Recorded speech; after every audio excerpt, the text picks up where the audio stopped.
So often people come to me with some kind of chronic disease, and I believe that chronic disease can be traced to whatever trauma we have experienced in our life and the patterns we've developed afterwards due to this trauma. And when I speak about trauma, it doesn't have to be a big event. It can be quiet, small event for some people, for some of us, or it can be a situation, and most of the time we can trace the beginnings of our trauma and the way how we then develop these patterns out of it back to our childhood.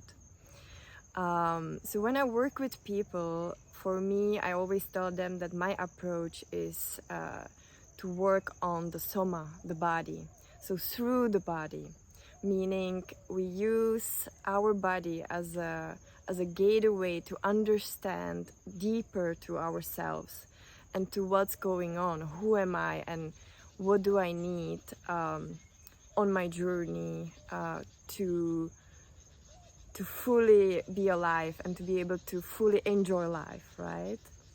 In the end, we're all looking for happiness, and if we suffer from any chronic disease,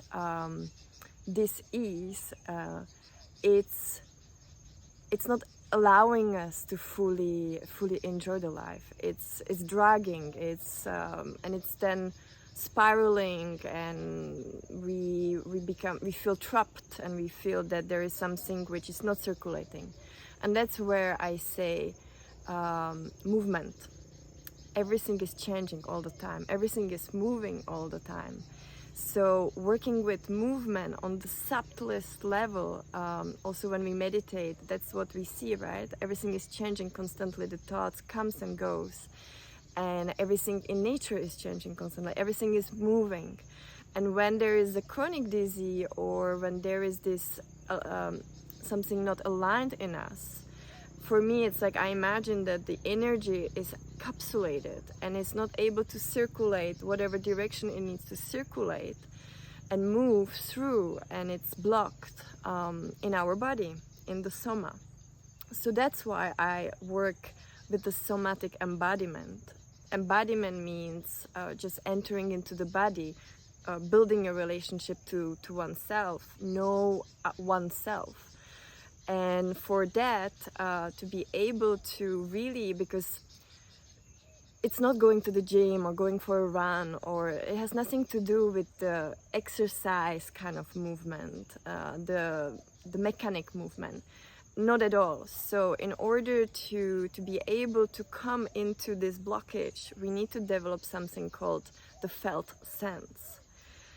And the felt sense takes time, especially if we are so much disconnected from our body, from ourselves, really, because our body is the vessel we came here into this world, and our body communicates to us all the time.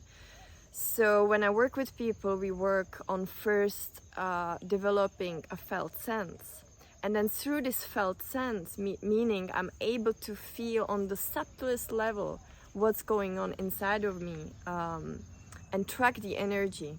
So then I just said it, we through the felt sense start to track, and with this new skill, or we develop something called the tracking, and then we are able to track where is the energy coming from and where it's not flowing.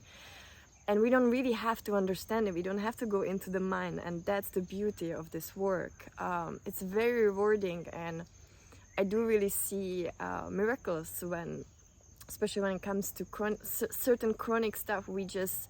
The Western medicine tells us we're okay, there's no problem, because we are still not that far, we are still not in very bad disease where it develops there. We're let's say in the chronic one, which is still, we can function normally, but something we feel is not okay. And so that's where I love to work through somatic embodiment.